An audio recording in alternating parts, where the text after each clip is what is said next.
はい、ということで皆さん今日はゲストスピーカーをお招きしています。では早速ですがご紹介します、佐藤さんになります。今日はよろしくお願いします。よ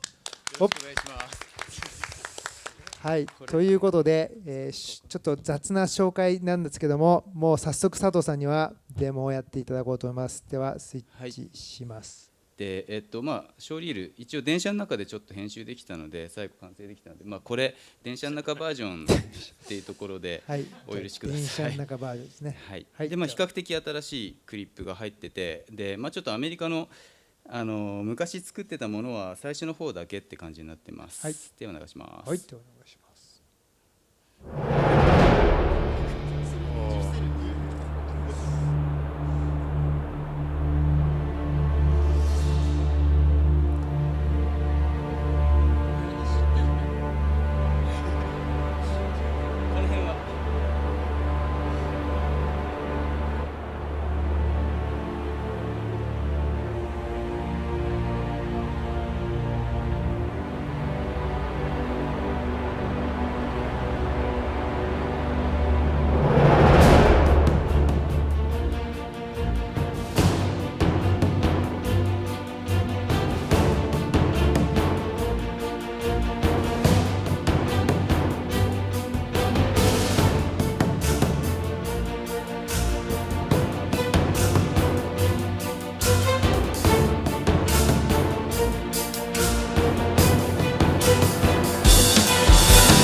やもう破壊力のある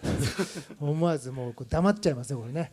いや素晴らしいデモリールですね。もう相変わらずすごいです。はい。働きまくりですね。はい。いや素晴らしかったですけども。はい、最近は終わりみたいです。どういうお仕事が多いですか。やっぱ結構こういう。そうですね。海外のやつは引き続きあって、あとはまあコマーシャルがちょこちょこってあって、で今ちょうど先週1週間前ぐらいに追加された4案件っていうのがまあ3週間ぐらいで終わらせなきゃいけないまあミュージックビデオみたいなやつなんですけど。なるほどなるほどなるほど。なかなか大変です。いや大変っていうかすごいですね。まあでもアフターエフェクツのおかげでちょっと助かっているところっていうのがあって、そこ本当は紹介したいんですけど、まだ多分出しちゃいけないんだろうなと思って、なるほどなるほどまだね、はいはい、なんかどっかのタイミングでっていうところですかね。はい。じゃあお話の方を続きをお願いします。はい。でまあ今回尾形さんからお話聞いたんですけど、なんかもしかしたら後でインターネットで流すかもしれないっていうのが講演内容ですね。なのでまあご存知の方多いと思うんですけど、ザ・モーメント・ビューティーで、ただ今まで説明したことのないもので、あと海外の人から特に質問が多かったところだったので、まあそこをちょっとお話しできればと思うんですけど、まずまあいつもっていうか結構ご覧になっていただいた方が多いと思うので、ちょっと違うやつで、しかも全部再生する時間はないので、これ今グリーンバックどんな感じで撮影してたかっていうのがちょっと垣間見れるので、少し流せればなと、まあ、こんな感じでやってましたと。で、今日説明したいのが、紹介したいのがですね、このダイヤですね。なんか海外の人はコーンって呼ぶんですけど、このコーンどうやってたのっていうのが多くて、であとはまあこの辺のコーンとコーンっていうかダイヤと、あとは過ぎちゃいましたけど、まあここですね。でまあ詳しくは説明できないんですけど、ざっくりとちょっとご紹介できればなと思ってます。よいしょと。はい。で、もう早速いっちゃうんですが、まずダイヤの形はどうやって作ってたかって、すごい簡単なんですが、ちょうどまだ日本に、帰ってきたばっかの頃だったので、マシンもすごいなんて言うんでしょう、10万円ぐらいで買ったマシンしかなくてですね、レンダリングにすごい時間かかっていろいろ複雑にやるのはやめようと思って、これ本当にこれだけのデータなんですけど、このプラトニック多面体ですよね、日本語だと。多面体で、この形状を作ってですね、多面体っていうこれですね、これでこれすいません C4D になってますけど、作ってそれを、いくつかこう複製したんですね。でそこに、環境マップみたいな感じでスカイに、このもともと使っていった、テクスチャーがあるんですが、これ見れるのかな。これですね。これを、貼ってあげて反射させて、レンダリングしてたと。すごい本当にシンプルな方法です。で、そちらを、ここに持ってきてあげて複製してたと。で、最初 C4D 上、シネマ 4D 上でやるかアフターエフェクツ上でやるかすごい迷ったんですが、やっぱりものすごく時間がシネマ 4D 上で全部コントロールしていこうと思うと、レンダリングに半端なく時間かかってしまうので、基本的には、シネマ 4D でレンダリングしたものを素材として使ってアフターエフェクツで、複製していくっていう手法を取りました。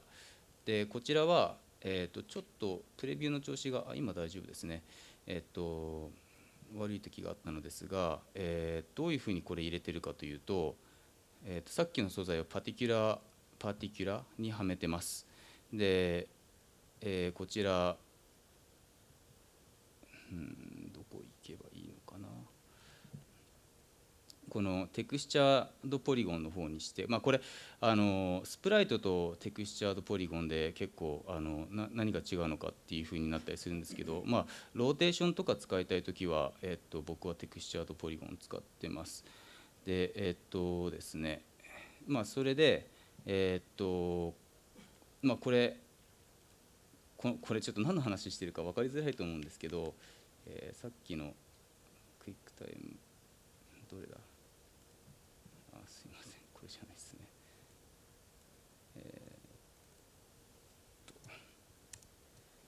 こ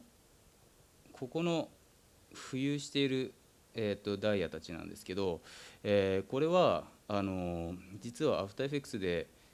見るとですね、ちょっと分かりづらくて申し訳ないんですが、このカメラの距離がですね、ここ Z 軸を見てほしいんですけど、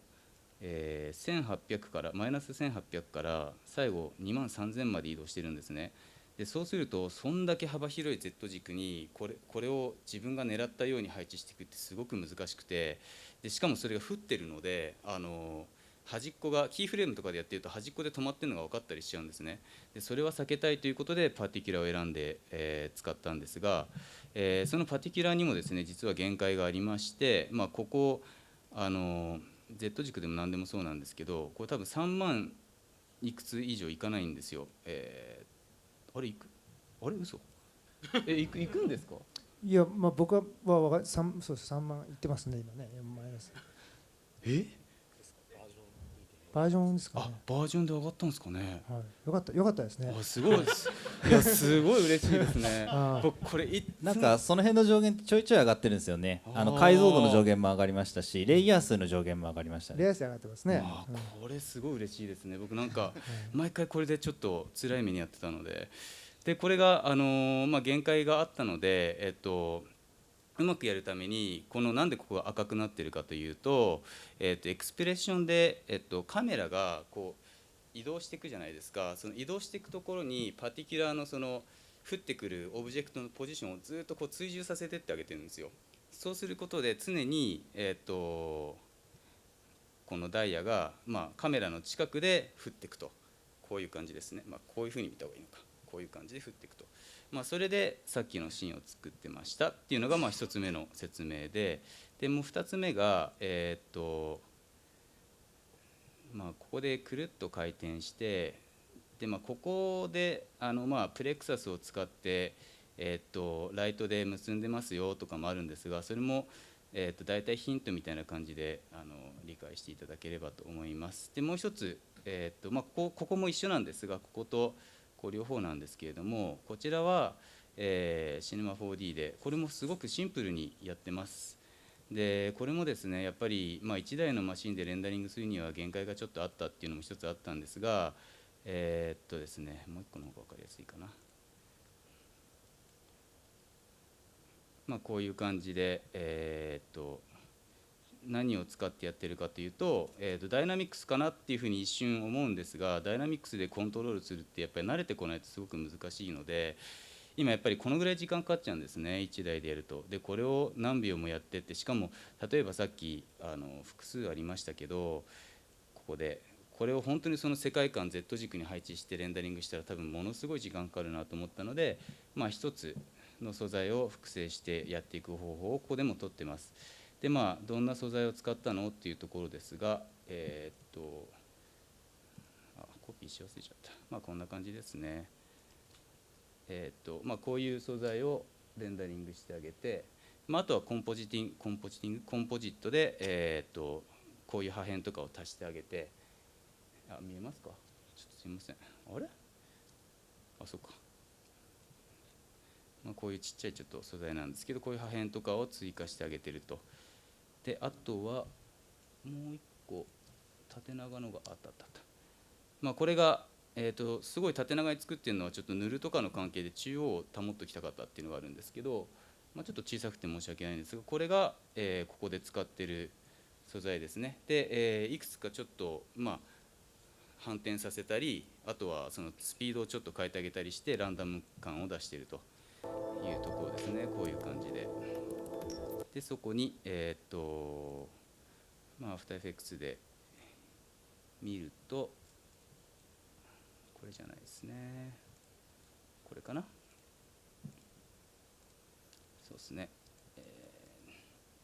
ちょっと縦長なので見づらいんですが、こうやって、さっきのレンダリングしたものに蝶々とか足してあげたりしたものを繰り返していると。ですいません、シネマ 4D さっき飛ばしちゃいましたが、何を使っているかというと、先ほど尾形さんの方でも若干お話がありましたが、プレイン簡易ですねとランダム、もう本当にこの2つだけでこの効果を出してます。だからすごく本当に簡単なんで、でもこれあれですよね。この一つのダイヤをどうやって分割してるのっていうところは、ちょっと読み方が分かりづらいんですが、スラウシみたいな、これがフリーのプラグインで、何 C4D あれ何でしたっけ？ニトロ 4D か。ニトロですね。ニトロ 4D っていうところでですね、ただでダウンロードできます。で意外と簡単に破壊っていうかこうやって分割してくれて、でそれはあとはもうシネマ 4D の方で、簡易とかランダムとかいじってあげれば、こういう効果が出てくるので、もし機会があれば試してみてくださいというところで、ザ・モメントビューティー1の方は終了ですと。相変わらずすごいですね。工夫をうまくして。そうですね、やっぱり時間かけたくないっていうのはすごくあるので、これ仕事じゃなかったんですけど、でもやっぱり仕事だったらどうしてもそういうのって工夫が必要かな、そういう時間との戦いがありますからね。そうですね、はい。ちなみに今のマシンはどういったものを使われてるんですか？今ですか、今ちょうど後で簡単にちょっと紹介しようと思ってたので、ですね、こういうのがあるんですけど、ここだったかな。今ね、部屋こんな感じになってるんですよ。で、7案件あるんで全部自分でやらないといけないじゃないですか、なのでもうマシンだらけになってるんですけど、これが、16コアのマシンで、これがザ・モメントビューティーを作った、4コアのマシンですね。で MacBook Pro があって、でちょっとノイズがうるさいので隣の部屋に、20何コアのマシンをちょっとお借りしてて、であとは1階に、20コアのマシンを1つ置いてあるっていう感じですかね。なるほど。アフターエフェクツはあんまり僕レンダーファームとかアフターエフェクツのライセンスをたくさん持ってプラグインたくさん持ってるとかではないので、アフターエフェクツに関してはもう本当にほぼ1台でやってる感じですね。ただシネマ 4D に関してはチームレンダリングっていうのがあるので、そちらを活用して全部のマシンを動かしてレンダリングするっていう感じですね。でこのまた漫画の名前忘れちゃった。これデンスケっていうんですけど、いいね。何でしたっけ、また忘れちゃった、NHK の漫画なんですけどね。でこのデンスケちゃんがですね、今 Amazon で見るとプレミアがついて80万なんですよ。機会があったら見てみてください。中古になってるんですけど、僕が買った時もちょっと高くて2万ぐらいだったんですけど、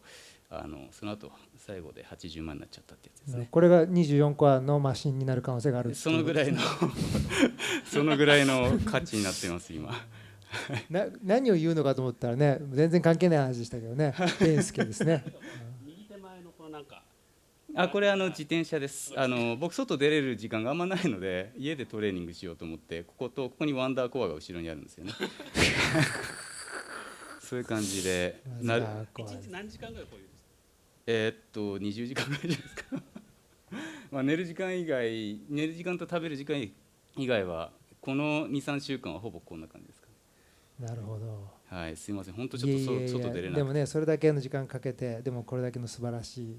作品ね、案件やってますから、本当に、今日ね、せっかく会場来てますから、いろんなお話ね、名刺交換も含めて佐藤さんにしてみてください。どうもありがとうございました。終わっちゃいますか。どうぞ、まだですか。まだどうぞ。はい。大丈夫ですか。はい、ちょっと押してますよね。はい、押してますけど、ちょっと軽くじゃあ、であともう一つ紹介したかったのがこの立つテーブルですね。これ最近購入したんですけど、今アメリカでは結構スタンダードになりつつあって、立ったり座ったりしながら、これはすごくやっぱ買ってよかったなっていうのを思いました。最初どうかなと思ったんですけど、ちょっと高いので、だけど実際やっぱりずっと仕事をしてるあれによると思うんですよ。1日8時間から10時間ぐらいだったら大丈夫だと思うんですけど、18時間とか仕事してるとやっぱり立ってる時間が圧倒的に少なくなるので、買ってよかったなっていう結論に。アップルウォッチにも立てって1時間ごとに言われますから。なるほどね。なるほどね。アップルウォッチにもね。あんまりアフターエフェクトと関係ない話でしたけどね。はい。これは IKEA ですか？いや違います。これはSWIFT っていう商品名で上質空間という楽天で買いました。なるほど。はい。ということでですね、プラグインを買う前に立つ机を買ってくださいと。そうですね。健康のためにお勧めします。もういいですか？はい。そうですか。はい。ということで、はい、どうも佐藤さんありがとうございました。まだある。はい。どうします？でも時間。どうぞやってください。大丈夫です。皆さんはい。で今ザ・モメントビューティー続編作ってて、ただ今日は TIP とかっていうわけではないんですけど、ちょっとプロセスみたいのを簡単に、ストーリーフレームで、こうやってやってったんですね。でもちょっと時間ないので飛ばすんですけど、パパパーっといくんですけど、こうやってこれ大体5日間ぐらいかけて考えて作ってたんですね。でストーリーが出来上がったよーしっていうのが去年だったんですけど、それで、これがルックデブ、どういう形にしようかっていう、いろんなテストを行ってですね、宇宙のシーンとかで、こういうのを作ってたんですけど、1年経っちゃったんですね、去年で。年始になってなんか、ちょっと他の人とも見せながら話してて、ザ・モーメント・ビューティーってこういう世界観じゃないよねって話で終わっちゃって、で今全部作り直して、でさっきリールのところでちょっとだけ流してたんですけど、今これ完成でも何でもないです。これまだ撮影も行ってないので、これから撮影をどっかのタイミングで行って、その前にCG 完成しないといけないんですけど、ザ・モーメント・ビューティー2みたいなのを形にしていこうと。今 CG ですね。でこれもちょっと全部はお見せできないので、最初の40秒ぐらいだけなんですけど、